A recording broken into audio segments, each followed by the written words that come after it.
ठीक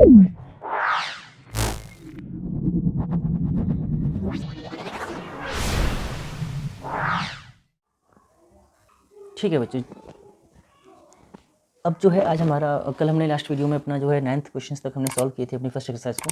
आज हमारी एक्सरसाइज का अगला पार्ट है और जो हमारा आज शुरू होगा वो 10th क्वेश्चन से होगा। तो आशा करता हूँ आप लोगों ने चैनल सब्सक्राइब कर लिया होगा। जिसने नहीं किया है वो ज़रा कर ले, जो भी नए बच्चे हैं वो ज़रा कर लें। एक्सरसाइज हमारा जो फर्स्ट चल रहा है आज उसका पार्ट छठा है। वैसे तो ऑल ओवर अर्थमेटिकल प्रोग्रेशन का छठा पार्ट है और एक्सरसाइज का आज पार्ट 2 है, तो कोई दिक्कत नहीं। आज हमारा क्वेश्चन जो 10th होने वाला है। और जो भी चैनल पर नए हैं सब्सक्राइब कर लें, अपने फ्रेंड्स के पास शेयर कर दें ये वीडियो, जिससे कि वो भी इसको साथ के साथ देखते रहें आपके। और ठीक है, बढ़ते हैं अपने क्वेश्चन की तरफ। जो क्वेश्चन है हमारा, जो पहला क्वेश्चन है हमारा वो है 72 को 4 ऐसे भागों में बांटो कि वे समांतर श्रेणी में हो और पहले एवं तीसरे भाग का गुणनफल दूसरे एवं चौथे भाग के गुणनफल से 5:8 की निष्पत्ति में हो। क्वेश्चन अच्छा दिया हुआ है, शायद आपको समझ में नहीं आ रहा हो ये क्वेश्चन यहाँ से निष्पत्ति में हो, तो मैं आपको समझा रहा हूँ इन चीज़ों को। देखिएगा, पहले तो हम करेंगे क्या, मानेंगे 4 संख्याएं। क्लियर है भाई, 4 संख्याओं में भाग इसे तोड़ना है तो भाई बांटना है, तो क्लियर है कि हमें 4 संख्याएं अपनी माननी पड़ेंगी। तो जब भी हम अपनी 4 संख्या मानेंगे, मैंने आपको एग्जाम्पल में ऐसा क्वेश्चन एक कराया हुआ है, तो आशा करता हूँ आपने वो क्वेश्चन देखा होगा, ठीक है ना। और नहीं देखा है तो आप लोग उस क्वेश्चन को भी देख लें ज़रा, बेटर रहेगा आप लोगों के लिए। वो क्वेश्चन थोड़ा अलग है, ये क्वेश्चन थोड़ा सा चेंज है, इसलिए मैं इसको बता रहा हूँ आप लोगों को, अदरवाइज नहीं बताता अगर सेम होते तो माना जो नंबर्स हैं हमारे, फर्स्ट नंबर माना हमने a-3d और a-d और ये a+d और ये हमारा हो जाएगा a+3d। हमने इस तरीके से अपने जो 4 संख्याएं हैं हमने मान ली हैं। हम देखो, मैं अगर आपको शायद अगर नहीं बताया होगा तो आप लोग मुझे कमेंट के थ्रू बताइएगा कि मैंने जो नंबर मानने जाते हैं वो आपको लिखाए हैं कि नहीं लिखाए हैं। अगर नहीं लिखाए हों तो मुझे आप बता दें कमेंट में कि नहीं लिखाए हैं सर, तो मैं लिखा दूँगा। और ठीक है ना, तो बढ़ते हैं आगे। ये भी बहुत ज़रूरी है कि नंबर कैसे हमें कब मानने हैं। फोर्थ जब 4 पद मानेंगे तो कैसे मानेंगे, और जब 3 मानेंगे तो कैसे मानेंगे, 5 मानेंगे तो कैसे मानेंगे, ये सब कुछ मैं आपको बताऊंगा, ठीक है ना। चलिएगा देख लीजिएगा, मैं बताते रहूँ आप लोगों को इंपॉर्टेंट जो नोट्स हैं एक तरीके से स्क्रीनशॉट ले सकते हैं आप इसका। अगर समांतर श्रेणी में हमें 3 पद मानने होंगे तो हम ऐसे मानेंगे, ठीक है ना, a-d a+d। और अगर 4 पद मानने हैं तो हम ऐसे मानेंगे a-3d a-d a+d a+3d। और उसी तरीके से हम जब यहाँ चलेंगे, अगर समांतर श्रेणी में हमें 5 पद मानने होंगे तो हम कैसे मानेंगे a-2d a-d a+d और a+2d। इस तरीके से हम मानते हैं। और इसी तरीके से अगर 6 मानेंगे तो हम इस क्रम में आगे बढ़ेंगे, ठीक है ना। और अगर हम 7 पद मानेंगे तो इस क्रम में आगे बढ़ेंगे 3d। यहाँ पर आगे हमारा कौन सा पद आएगा, 5d आएगा। इस तरीके से हम अपने टर्म्स को मानते हैं और क्वेश्चंस को अपने को सॉल्व करते हैं। मुझे आशा है कि 5 पद तक ही आपका पूछ सकता है, मैक्सिमम 4 पद ही पूछेगा, मैक्सिमम 5 पद पूछ ले तो बहुत बड़ी बात है। चलो कोई नहीं, लेकिन मैंने आपको 5 तक लिखा दिया, आप लोग इन्हें नोट कर लें और याद भी कर लें अच्छे तरीके से। तो जो क्वेश्चन है अपना हम सॉल्व करते हैं अपना उसी तरीके से, उसी पैटर्न में चलते हैं आगे। जैसा अपना चल रहा था क्वेश्चन, 10th क्वेश्चन चल रहा है, ठीक है। तो देखिएगा, हमने मान लिए अपने नंबर 4 माने थे। इसने जब 4 भागों में बांटने के लिए बात करी थी तो हमने 4 पद अपने मान लिए हैं उसी तरीके से, ठीक है ना, जैसे मैंने अभी आपको पीछे बताया था। और बढ़ते हैं, इसमें हमें दिया है 72, तो उसने बोला कि 4 को बांटने के लिए बात करिए, तो इसका मतलब ये कि इन चारों का टोटल जो है वो क्या है, वो हमारा 72 है। तो सिंपली क्या करेंगे, हमें पता है यहाँ से कि a-3d plus a-d plus a+d plus a+3d is equals to 72, ठीक है। इससे ये गया, बचा क्या, 4a इज़ इक्वल टू 72। और यहाँ से अगर हम वैल्यू निकालें 4 की तो क्या निकलेगी हमारे पास, ठीक है ना, तो वो 18 हो जाएगी। आंसर नहीं है हमारा, एक ही वैल्यू हमारे पास निकल चुकी है, ठीक। अब क्या करेंगे, अगला पढ़ते हैं। अगली जो शर्त दी है हमें प्रश्न के मतलब, तो वो दी है हमें कि पहले एवं तीसरे भाग का गुणनफल, मतलब इन दोनों का गुणनफल कि एक मिनट जरा, 3d, ये तो फर्स्ट बात रही है हमारी, और ये मैं अब सेकंड कंडीशन इसकी इसमें लागू कर रहा हूँ। तो a-3d और a+d अपॉन में दिया हुआ है क्या, हाँ, दूसरे एवं चौथे भाग के गुणनफल के ये 5/8 है, ठीक है ना। तो दूसरा भाग हमारा है a-d इंटू a+3d, ये इक्वल टू किसके है, 5/8 के। ये क्वेश्चन दिया हुआ था निष्पत्ति, मतलब इस तरीके से आप लोग क्वेश्चन को सॉल्व करेंगे। आप लोग ध्यान रखें इस चीज़ से, बहुत ही ज़रूरी है। सब पॉइंट बाई पॉइंट आप लोग समझते रहें, कोई दिक्कत कभी नहीं होगी आप लोगों को। फिर बढ़ते हैं आगे। अब हमें ए की वैल्यू पता है कि 18 है, तो उस 18 को यहाँ पुट कर देंगे और डी की वैल्यू को फाइंड कर लेंगे। तो देखो 18 माइनस 3D एक कोष्टक में और 18 प्लस डी अपॉन में क्या हो जाएगा हमारा कि 18 माइनस ए डी है ये, ठीक है ना, 18 माइनस डी और ये हो जाएगा हमारा 18 प्लस 3D इक्वल टू किसके है 5/8 के है। ठीक, इसे हम जब सॉल्व करेंगे, चलो इसे देखो द्विघात इक्वेशन अपना जो है द्विघात समीकरण यहाँ से बन रहा है उसको बना लेते हैं कि 3/4 minus 36D minus 3D² upon में 3/4 प्लस 36D माइनस 3D²। ये आप सॉल्व करके गुणा करके देख सकते हैं, मैंने कर लिया है इसलिए मैंने यहाँ लिख दिया है अपना पहले से ही। तो ये हमारा रहेगा और इसको सॉल्व करेंगे, अब गुणा कर लेंगे इसका इसमें और इसका इसमें, तो क्या मिलेगा देखते हैं। हम गुणा कर रहे हैं इसका इसमें और इसका इसमें और लिखेंगे यहाँ पर। तो देखो पहले गुणा करते हैं 16 से इसमें, सॉरी 8 से इसमें, तो क्या मिलेगा हमको, तो मिलेगा 2592 माइनस 288D माइनस 24D² बराबर 1620 इसका इसमें करेंगे प्लस 180D माइनस 15D का स्क्वायर। एक मिनट, तो ये हमारा यहाँ तक हो गया है।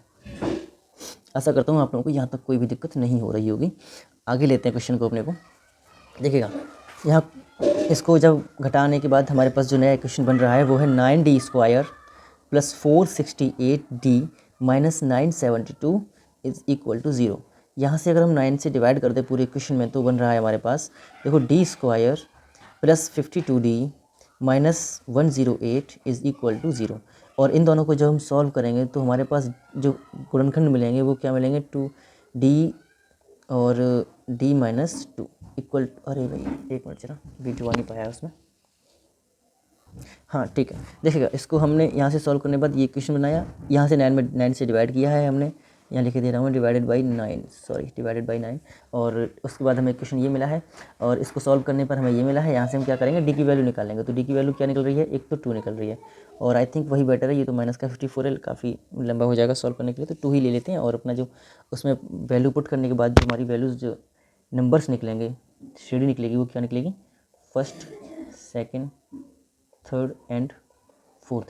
देखो पहले में वैल्यू रखेंगे ए माइनस 3D दिया हुआ था ना, ए माइनस 3D, तो वो हमारी हो जाएगी, आप लोग सॉल्व करके देख सकते हैं आराम से, 16 और 6, तो ये आ जाएगा हमारे पास 12। उसी तरीके से अगला है ए माइनस डी, तो वो निकलेगा हमारा 16। आप लोग वैल्यू पुट करके आराम से देख लें, कोई दिक्कत नहीं है, ठीक है। डी की वैल्यू और ए की वैल्यू, डी की वैल्यू 2 लेंगे हम लोग, 54 भी ले सकते हैं आप लोग, कोई दिक्कत नहीं, मतलब लेकिन वो बढ़ जाएगा ना माइनस में, जो भी है अपना कोई प्रॉब्लम नहीं है, प्रॉब्लम किसी चीज़ में बिल्कुल भी नहीं है, जैसा आप रखना चाहे रख सकते हैं। तो ए प्लस डी, अब क्योंकि 72 का हमें चाहिए था इसलिए हमने डिफरेंस ज़्यादा नहीं लिया, समझ रहे हैं ना आप लोग, ये बहुत कम हो जाता है हमारा 54 माइनस का, इसलिए हमने प्लस का 2 ले लिया। यहीं से हमारा हमें इसका टोटल हमें क्या मिल जाएगा, 72 मिल जाएगा, ठीक है ना। और इसको सॉल्व करेंगे तो 20 मिल जाएगा, ए प्लस 3D को सॉल्व करेंगे तो मिलेगा 24। आशा करता हूँ आपको पूरा क्वेश्चन अच्छे से समझ में आया होगा और लाइक कर दिया करें आप लोग, अगर क्वेश्चन समझ में आते हैं तो आपको भी अच्छा लगता है और मुझे भी अच्छा लगता है। बस देखिएगा हमारा जो 11th क्वेश्चन है, आई होप कि आप लोग कर सकते हैं इस क्वेश्चन को। क्वेश्चन दिया है हमारा, समान किसी चतुर्भुज के कोण समांतर श्रेणी में है और उनका सर्वांतर हमें 10 दिया हुआ है, 10 डिग्री है, कोण ज्ञात करना है हमें, मतलब उनके जो कोणों में अंतर है, हर एक समांतर श्रेणी में है दिए ही हैं, उनका जो आपस में अंतर है वो हमें क्रमशः 10-10 के अंतर से डिग्री को चेंज कर रहा है, 10 डिग्री का अंतर उसमें दिया हुआ है, कोई दिक्कत नहीं है। और हमें पता है कि चतुर्भुज के चारों कोणों का जो योग होता है वो 360 होता है। तो आप क्या करेंगे, चारों कोणों को पहले मान लेंगे और उसी के हिसाब से सॉल्व भी कर लेंगे, जैसे अभी हमने किया था। तो इसमें जब आप मानेंगे, ये कोण की बात हो रही है, तो आप ए प्लस डी और ए प्लस 2D ए प्लस 3D ये भी आप मान सकते हैं, ठीक है ना। इसी को मान के आप सॉल्व कर सकते हैं, किसी भी तरीके से सॉल्व कर सकते हैं, कोई दिक्कत नहीं है। तो ये इस क्वेश्चन को आप लोग खुद से करेंगे और मुझे इसका सॉल्यूशन आप लोग देंगे, सॉल्व करके इसका आंसर मुझे देंगे, ठीक है ना। और जो 12th क्वेश्चन है, आई होप ये तो सारे आप लोग कर ही लेंगे, सम फाइंड करना है हमको 21 तक, ये वाला ये सारे क्वेश्चंस आप लोग खुद से कर सकते हैं। किसी समांतर श्रेणी के 40 पदों का योग 430 है, 60 पदों का योग 945 है, 20वां पद ज्ञात करना है, ये भी आप लोग कर सकते हैं, ये मैं पीछे करा चुका हूँ, मतलब एग्जाम्पल्स में हो चुके हैं ये क्वेश्चन। अगला दे रहा है, यदि किसी समांतर श्रेणी का प्रथम पद एक अंतिम पद 50 है और योग 204 है तो श्रेणी ज्ञात करो। ठीक है, डिफरेंस में नहीं दिया, डिफरेंस निकालेंगे और अपने श्रेणी को फाइंड कर सकते हैं। हमें पता है कि इसका टोटल सम हमें दिया हुआ है, तो इसमें सम वाला फॉर्मूला ही लगाएंगे कि हमें पहला पद दिया हुआ है, डी दिया नहीं है और 204 दिया हुआ है योग, तो समांतर श्रेणी ज्ञात करनी है। ठीक है ना, तो ठीक है, इसमें जो फॉर्मूला आपका लगेगा वो मैं बता दूंगा आप लोगों को 13 के लिए, 13 हाँ 14 के लिए, क्योंकि लास्ट पद दिया हुआ है। तो इसमें हम a + l वाला फॉर्मूला लगाएंगे। कौन सा लाएंगे कि n/2 कोष्टक में a + l, और इसी से हमारा इसका आंसर 14th वाले का आंसर जो है फाइंड हम कर लेंगे। और डी हमें ऐसा हमें दिया ही हुआ है ये, और यहाँ से हम, ठीक है ना, यहाँ से हम ऐसा हमें दिया हुआ है, यहाँ से n की वैल्यू को फाइंड कर लेंगे तो हमें मालूम पड़ जाएगा इसमें कितने पद हैं टोटल। उसके बाद हम क्या करेंगे, tn से 50 सबको tn मान लीजिएगा, लास्ट टाइम को ही tn मान के, और वहाँ से आप डिफरेंस का वैल्यू को d मतलब फाइंड कर सकते हैं। ठीक, अगर नहीं है चलो मैं करा रहा हूँ उस क्वेश्चन को। तो देखिएगा क्वेश्चन जो हमारा था ये था, और इसने पूछा है कि इसमें अंतर हमसे पूछा हुआ है, तो कोई दिक्कत नहीं है। मैंने क्या बताया था आप लोगों को, एस एन का पहले फॉर्मूला लगाएंगे, तो उसी को हम पहले लगाएंगे और निकालेंगे ए n/2 a + l को लगाएंगे, यहाँ पर हम यूज़ करेंगे। आपको मैंने ये फॉर्मूले पीछे लगा चुका हूँ, तो आशा करता हूँ कि आप लोगों ने वो पीछे पढ़े होंगे और देखे होंगे। देखिएगा इक्वल टू हो जाएगा n/2 और a + l मतलब 1 + 50, तो इसका इसमें गुणा कर देंगे और इससे हम डिवाइड कर देंगे बाद में। तो n इक्वल टू क्या हो जाएगा, वो हो जाएगा 408/51। ठीक, 408/51 हो जाएगा हमारे पास, और इससे हम जब डिवाइड करेंगे तो वो n की वैल्यू निकलेगी हमारी 8, है ना। ठीक है, आप लोग डिवाइड कर दें, कोई दिक्कत नहीं। 8 1 8 5 40, तो क्लियर हमारा n की वैल्यू 8 निकल आई। इट मीन्स ये है कि इसमें हमारी जो ये श्रेणी है वो 8 पदों की श्रेणी है। तो अब हम क्या कर सकते हैं, अगर चाहें तो tn की वैल्यू यहाँ फाइंड लगा के वैसे सॉल्व कर सकते हैं। तो tn बराबर हमारा लास्ट टाइम हमारा 50 दिया हुआ है, तो बस 50, और डिफरेंस हमें दिया नहीं है, तो a हमें पता ही है, तो a + n - 1 × d, तो d ही पूछा, तो tn जो है लास्ट पद हमने 8वां ले रहे हैं, 8वां ले तो बेटर रहेगा। तो ये हमारा क्या हो जाएगा, देखिएगा 50 बराबर a1 + 8 - 1 × d। ठीक, तो वो हो जाएगा हमारे पास 50 - 1 = 7d, और d की वैल्यू हो जाएगी 49/7 बराबर 7। ठीक है ना, एक मिनट, हाँ अब ठीक है। तो इट मीन्स जो d की वैल्यू होगी वो क्या हो जाएगी 7, और हमसे यही पूछा था हम लोग। आई होप कोई दिक्कत नहीं होगी इसमें।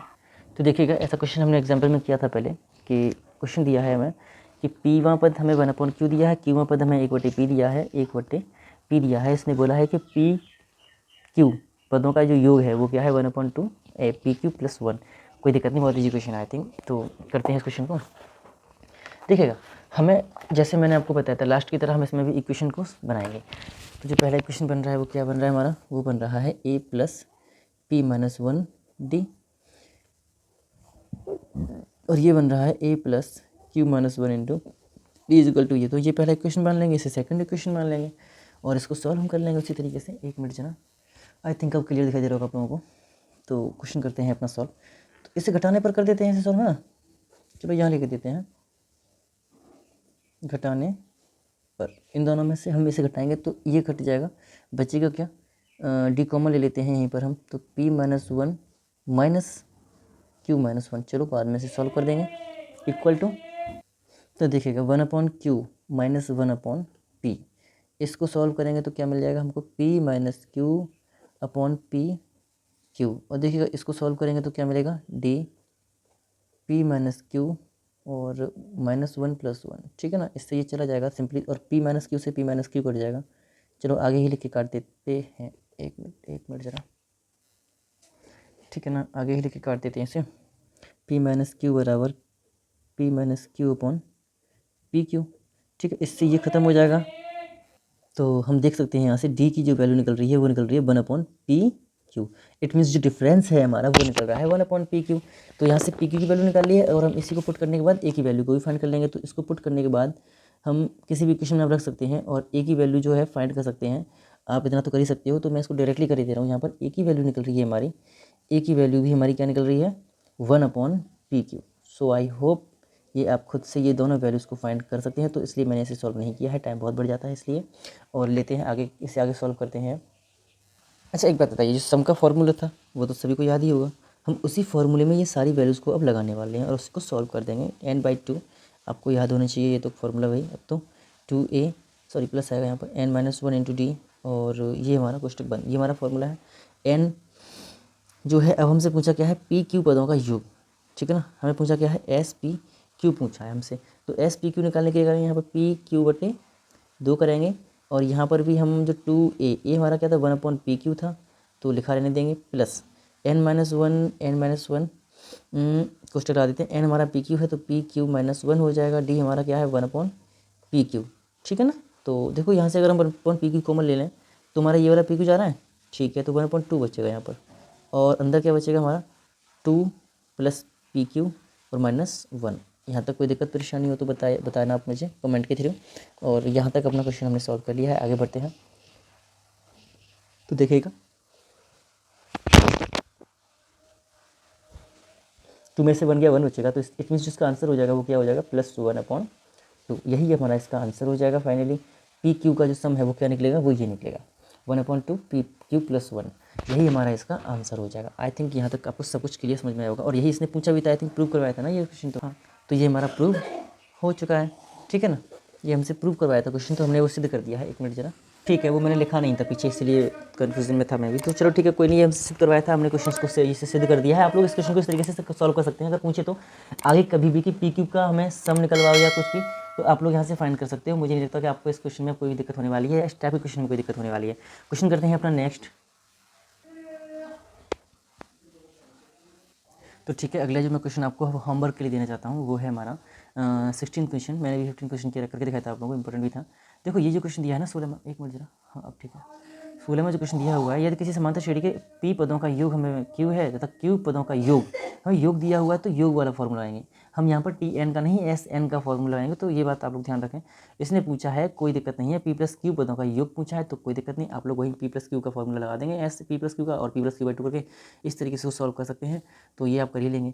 17वां क्वेश्चन, इस क्वेश्चन में पीछे करा चुका हूँ। देखो ये दिया है, पी व क्यू वे पद क्रमशः हमें दे रखे हैं ए और बी, सिद्ध करो कि ये पी प्लस क्यू पदों का योग जो है वो ये है कि नहीं है। तो कोई दिक्कत नहीं, देखो फॉर्मूला हमारा वही लगने वाला है। तो आइए, मुझे नहीं लगता कि आप लोगों को इन क्वेश्चन में कोई दिक्कत होने वाली है। हाँ, 18 में क्वेश्चन थोड़ा सा रख दिया हुआ है कि उस श्रेणी के एन पदों का योग ज्ञात करो जिसका n वां पद 2n+3 है। तो कोई दिक्कत नहीं, मैं से बता दे रहा हूँ आप लोगों को। तो देखिएगा, हमें दिया है उस श्रेणी के n पदों का योग ज्ञात करो जिसका n वां पद 2n+3 है। तो जब भी हमें ऐसा क्वेश्चन दिया होगा, इसको सॉल्व करने का केवल एक ही तरीका रहेगा, वो है ये कि हमें पता है कि Tn = 2n+3 है कि नहीं है। तो हम क्या करेंगे, देखो हम अगर पहला पद इसका निकालें, क्या निकाल नहीं सकते हैं क्या? पहला पद अगर निकालना चाहें तो निकाल सकते हैं। यहाँ 1 रख के, तो 2 × 1+3 = क्या हो जाएगा, इसका पहला टर्म वो हो जाएगा 5। उसी तरीके से हम इसका दूसरा पद भी फाइंड कर सकते हैं। तो 2 × 2+3 = 7। इसी तरीके से अगर हम चाहें तो इसका थर्ड टर्म भी याद कर सकते हैं। तो वो हो जाएगा आपका 2 × 3 + 3 = 7 हो जाएगा, सॉरी 9 हो जाएगा, ठीक है ना। तो श्रेणी जो हमारी इस क्रम में आगे जा रही है, ठीक है ना। और हम क्या करेंगे, अब हमें पता है कि ए हमारा क्या हो सकता है, यहाँ से हमने ए निकाला 5 और डी निकाल लेंगे, क्या डी निकाल लेंगे। अंतर कितना है, 2 का चल रहा है। अरे 1 मिनट जरा, हाँ अब ठीक है, हमारा अंतर 2 का चल रहा है। और पहला पद ए है, वो 5 है, तो एस एन का फॉर्मूला यहाँ लगा के उसे सॉल्व कर लेंगे अब। और आगे कोई दिक्कत नहीं होगी। देखो तो एस एन = हो जाएगा n/2 2 × 5 + n-1 2। तो ये हम सब सॉल्व करेंगे तो 2 कॉमन लेके 2 चला जाएगा, बचेगा क्या, n कोष्टक में 5 + n-1, इस n-1 4 बन जाएगा, तो 4 + n, तो 4n + n²। तो यही हमारा इसका आंसर भी हो जाएगा। कोई दिक्कत परेशानी है आप मुझे कमेंट के थ्रू पूछ सकते हो। तो यहाँ तक हमने सॉल्व कर लिए हैं 18 क्वेश्चन। आज लेते हैं अगला क्वेश्चन। तो देखिए अगला जो क्वेश्चन हमारा वो है, यदि n पदों वाली p समांतर श्रेणियों का योग क्रमशः S1 S2 S3 है SP तक तथा प्रथम पद उसका, उनके जो प्रथम पद है क्रमशः वो है 1 2 3 और सारवंतर जो दिया है वो है क्रमशः 1 3 5। तो सिद्ध करो कि S1 + S2 + S3 + SP = 1/2 NP + 1। ये हमसे प्रूव करवाया क्वेश्चन में, कोई दिक्कत नहीं है। कोशिश करते हैं इस क्वेश्चन को। तो देखिएगा इस क्वेश्चन को जब हम सॉल्व करेंगे तो पहले हमें दिया क्या है, पहले तो लेंगे हम S = S1 + S2 + S3 + S P, जहाँ हमें पता है कि इसके जो फर्स्ट पहले पद हैं इनके, हम कह सकते हैं कि S1 बराबर है 1 + 2 + 3 + n पदों तक।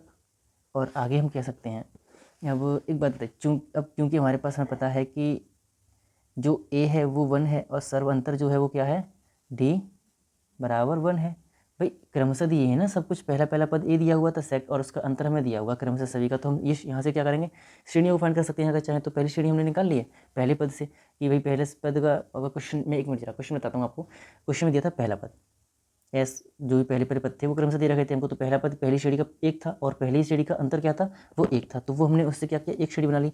वो है हमारे, उसका जो फॉर्मूले में, अगर हम फॉर्मूले में लगाते हैं तो वह 2 × 1 + n - 1 और n × 1, ठीक है ना। ये हमारा हो जाएगा। इसको सॉल्व करेंगे तो क्या मिलेगा हमको, सिंपली n + 1/2। ये एक कोई दिक्कत नहीं, ठीक है ना। तो एक तो हमने S1 ये निकाल लिया, अब यहीं से S2 फाइंड करेंगे इसी तरीके से। सेकंड पद हमारा क्या दिया हुआ है, उसका सेकंड टर्म हमें दिया है, इसका 19 क्वेश्चन का सेकंड टर्म दिया है 2 और उसका अंतर दिया है 3, ठीक है। तो भाई क्लियर है कि जब पहला पद हमें 2 दिया है, इसमें 3 जोड़ेंगे तो अगला टर्म क्या आएगा, 5 आएगा, इसमें 3 जोड़ेंगे तो 8 आएगा, ठीक है ना। इस तरीके से हम एक श्रेणी को निकाल सकते हैं। और लास्ट में पद हमारा तो कौन सा है, ये वो तो हमारा n पद है, तो उसमें तो कोई दिक्कत ही नहीं है। और मैं यहाँ लिख दे रहा हूँ, जैसे कि पता है कि हमें a हमारा 2 था और अंतर हमारा क्या था, वो 3 था, ठीक है ना। अंतर हमारा 3 था और a हमारा 2 था, कोई दिक्कत नहीं। यहाँ से भी इसी तरीके से हम एक फॉर्मूला बना लेंगे, एक इसमें चेंज कर लेंगे इसको भी, तो क्या आएगा, देखो n/2 कोष्टक में 2 × 2 + n - 1 × 3 इक्वल टू क्या हो जाएगा हमारे पास, ये हो जाएगा n4 और 3 1 और 3n, ठीक है, 3n + 1/2, ठीक है, ये हो जाएगा। और इसी तरीके से S3 पर जाएंगे हम, इसी तरीके से हम आगे अपनी श्रेणियों को बनाते चले जाएंगे अगर चाहें तो जो पहली ये, सेकंड ये, इसी तरीके से जो थर्ड निकलेगी, हमें पता है कि जो हमारा a है वो क्या है, 3 है और जो डिफरेंस है वो क्या है, 5 है, कोई दिक्कत नहीं है। तो 3 + 8 + 13 डॉट इसी तरीके से आगे बढ़ते जाएंगे, तो इसका जो क्रम निकलेगा वो क्या निकलेगा, n कोष्टक में 5n + 1/2। तो देखो यहाँ से अगर हमें देख रहे हैं तो क्या दिखाई दे रहा है कि ये 1 है, ये 3 है, ये 5 है। इसी तरीके से जब आगे जाएंगे S4 पे तो क्या आएगा, n 7n, एक मिनट जरा, सॉरी, हाँ अब ठीक है, 7n + 1/2, है ना। इसी तरीके से हम जब SP पर जाएंगे, किस पे जाएंगे, SP पर, ये हमने 4th था, SP पे जाएंगे तो क्या कह सकते हैं कि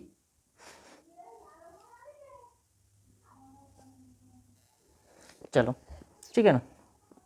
तो जब इसको चेंज करेंगे हम तो कैसे करेंगे, 2p - 1 n + 1/2, ये अंदर गुणा कर देंगे हम तो हमें मिल जाएगा 2pn - n + 1।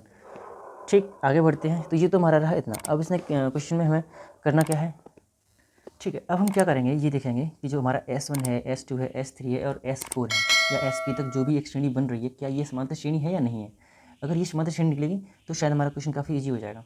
देखते हैं, चलेगा। हम चेक करेंगे कि क्या हमारा S1, S2, S3, S4 dot SP तक क्या ये समांतर श्रेणी में है। तो इसको जानने के लिए हम क्या करेंगे, S2 में से S1 को घटाएंगे, ठीक है ना। हम जब S2 मतलब n 3n + 1/2 को घटाएंगे, S2 में से क्या घटाएंगे, S1 को, तो n + 1 घटाएंगे अपॉन में 2 हो जाएगा। तो जो इसका आंसर निकलेगा हमारा, क्या निकलेगा, 3n² + 1 - 3n² और +n, ठीक है ना, -n और n से n चला जाएगा और 3n² में से क्या जाएगा, n² जाएगा, तो 2n² बचेगा, ठीक है ना। और अपॉन में 2 आएगा, क्या बचेगा, 2n² अपॉन में 2 बचेगा, तो 2 चला जाएगा तो बचेगा n²। उसी तरीके से जब हम S3 - S2 करेंगे तो क्या मिलेगा, देखते हैं। तो n 5n + 1/2 n 3n + 1/2। देखो ये भी घटाएंगे तो हमें क्या मिलेगा, वही सेम n² ही मिलेगा। इसी तरीके से हम जितने भी घटाएंगे तो सारा अंतर हमारा क्या निकल रहा है, सेम निकल रहा है। हमारा जो अंतर होगा वो सेम होगा। और वो क्या है हमारा अंतर, अगर हम d = एक मिनट, हमारा जो वो है d = n², ठीक है ना, वो है हमारा d = n²। तो कोई दिक्कत नहीं है, ठीक है ना। ये तो हो गया हमारा d = n²। आगे बढ़ते हैं। हमें पता है कि यहाँ सर्वंतर जो हमारा है देखो एन स्क्वायर आ रहा था, आगे भी निकालेंगे तो एन स्क्वायर ही आएगा। निकाल के आप चेक कर सकते हैं, कोई दिक्कत नहीं है, मैं टाइम वेस्ट बस टाइम को बचाना चाहता हूँ थोड़ा सा, और कुछ नहीं है।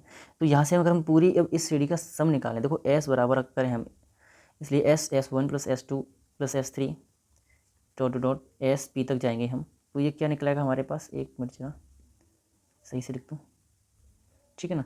तो वो क्या निकलेगा हमारे पास, अगर हम निकालेंगे तो देखो फॉर्मूला हमारा ये है, ठीक, 2a + n - 1 × d, ये हमारा फॉर्मूला है। क्यों ना इसमें हम अपनी जो वैल्यूज़ हैं, a बराबर 5 है, n बराबर p है, और d बराबर क्या है हमारा n² है, ये तो पता ही है हमें, ठीक है ना, ये तो हमको पता ही है। तो ये हमने अभी, और ये हमने निकाला था, तो बस ठीक है, आगे बढ़ते हैं। यहाँ तक तो सब कुछ ये क्लियर हुआ होगा, आशा करता हूँ। आगे बढ़ते हैं, अगर नहीं क्लियर हुआ है तो आप लोग रिपीट वीडियो देख सकते हैं आराम से, मैंने डिलीट नहीं करूँगा इन वीडियोज़ को, तो ये आपके सामने ही रहेंगे हमेशा के लिए, ठीक। तो ये हमारा हो जाएगा d बराबर n², और यहाँ तक सब क्लियर होगा। तो अब आगे हम इसे सॉल्व करते हैं। अब एक मिनट जरा, ये तो हमारा S1 माना जाएगा ना, जो A1 है हमारा, जो A है हमारा, वो हमारा भाई पहला टर्म तो उसका S1 है, इस श्रेणी का, इसी श्रेणी में हम लोग चल रहे हैं, तो वो तो P माना जाएगा, वो S1 माना जाएगा, ठीक है। इस फॉर्मूले में ही हमने वैल्यूज़ को पुट करते हैं और इसे सॉल्व करते हैं, हालांकि छोटा सा सॉल्व रह गया। चलो यहाँ सॉल्व कर देते हैं। हमने जो फॉर्मूला था, यहाँ हमें पता है कि A बराबर हमारा S1 है और n बराबर P है, और हमें पता है कि अंतर हमारा क्या है, n² है, कोई दिक्कत नहीं है। और श्रेणी पता ही है आपको कि वो है हमारी S1 S2 S3 dot dot dot plus SP, ये हमारी एक श्रेणी है, ये आपको पता ही है। अच्छा ठीक है, अब इसमें वैल्यू पुट करते हैं अपनी। अब P/2, n हमारा P/2 है, तो P/2 P है हमारा, तो 2 P/2 कर देंगे, और आगे 2S1 + P - 1 simply into n², क्योंकि हमारा जो डिफरेंस था वो n² था, वही हमने यहाँ लगा दिया। आगे बढ़ते हैं, S1 की वैल्यू हमारी क्या है वो हम यहाँ लगाएंगे, ठीक है ना। तो वो वैल्यू क्या थी, n + 1/2 थी, प्लस P - 1 इंटू n² रहेगा, देखो 2 से 2 कट जाएगा, और यहाँ पर क्या मिल जाएगा हमको, P/2 कोष्टक में मिलेगा n² + 1 n² + n, ठीक है ना। या फिर n चाहो तो कॉमन भी निकल रहा है यहाँ से, तो n कॉमन ही ना निकाल लेते यहाँ से, तो जो अंदर बचेगा वो क्या बचेगा, चलो मैं यहाँ लिख दे रहा हूँ इसको कि nP/2, और कोष्टक में क्या बचेगा हमारे पास अब n + 1 एक कोष्टक में, और दूसरे कोष्टक में बचेगा प्लस, ये तो n एक बचेगा ना, n और P - 1, ठीक है ना, ये हमारे पास बचा है। अच्छा ठीक है, अब इसे सॉल्व कर लेते हैं कि शायद कुछ कट रहा हो, देखते हैं nP/2, ठीक। आगे बढ़ते हैं, यहाँ से सॉल्व करेंगे तो क्या मिलेगा हमको, देखो ये तो n + 1 है ही है, यहाँ देखेंगे हम प्लस nPn या nP माइनस n, ठीक है ना, और इससे ये कट जाएगा, ये बचेगा अंदर, तो क्या हो जाएगा कि 1/2 Pn कोष्टक में Pn + 1, और यही हमारा इसका आंसर भी हो जाएगा, और यही हमसे प्रूव भी करवाया था। तो आई होप पूरा क्वेश्चन आपको सही से समझ में आया होगा, और अगर नहीं आया है तो आप इस वीडियो को रिपीट देख सकते हैं इस क्वेश्चन को, तो आपको आसानी से समझ में आ जाएगा।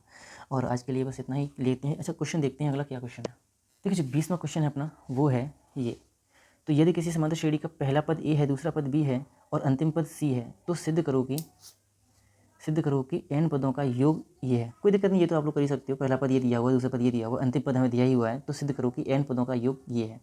आप लोग खुद से करेंगे इस क्वेश्चन को, और 20 क्वेश्चन हमने सॉल्व किए हैं, तो अगली वीडियो में अगले क्वेश्चन लेंगे, 21 से लेके जितना हो जाएगा उतना कवर करेंगे अच्छे से, और माध्यमिक के भी क्वेश्चन है उनको भी देखेंगे आगे, बहुत अच्छे क्वेश्चन आने वाले हैं, बहुत ही अच्छे क्वेश्चन आने वाले हैं, तो उनको भी लेंगे, और कुछ यूनिक क्वेश्चन आने वाले हैं जो एग्जाम्स में काफ़ी पूछे जा चुके हैं, उनको भी लेंगे हम अगली वीडियो में।